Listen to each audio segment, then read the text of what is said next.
Is-Sibt ingħata bidu għall-14 il-leġislatura tal-Parlament Malti wara l-elezzjoni tas-26 ta' Marzu.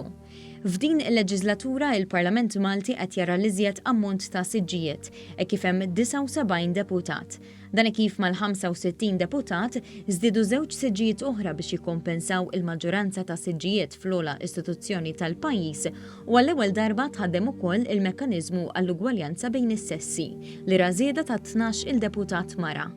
F'din l-14 il-leġislatura il-Partit Laburista għandu 44 siġġu parlamentari u l-Partit Nazzjonalista għandu 35 li jfisser differenza ta' 9 siġġijiet bejn iż-żewġ partiti.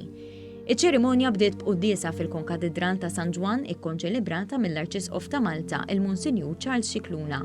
Wara l-quddies, l-Speaker tal-Parlament Angelo Farrugia u l-Prim Ministru Robert Abela, flimkien mal-membri parlamentari il-ġodda, imxew tul triq ir-Repubblika lejn il-binja tal-Parlament. Kien għal-ħabta tal-11 ta' filgħodu meta ngħata bidu għall-ewwel seduta parlamentari wara l-elezzjoni ġenerali ta' Marzu li għadda. Hawnhekk l-iskrivan tal-Kamra tar-Rappreżentanti ara l-proklama li permezz tagħha ġimla għall-Parlament u wara ara r-riżultati tal-elezzjoni ġenerali u l-elezzjonijiet każwali.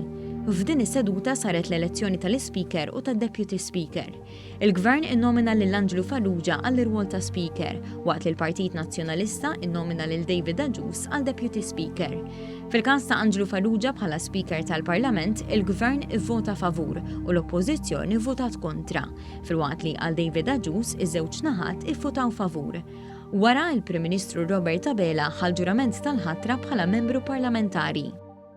Jiena Robert Abela solennement naħlef li nkun tassew fidili u lejali lejn il-poplu u r-Repubblika ta' Malta u l-Kostituzzjoni tagħha. Hekk Alla jgħinni. Wara jaħsegwa l-kap tal-Oppożizzjoni Bernard Grech u Deputant Prim Ministru Ministru tas-Saħħa Chris Fearn. Wara il-membri parlamentari kollha ħadu l-ġurament tal-ħatra. Imbagħad il-Prim Ministru ressa il-mozzjoni ta' co-option biex Randolph De Battista isir membru parlamentari. Wara d-diskors tal-President ta' Malta, il-Parlament aġġorna għal nhar it-Tnejn.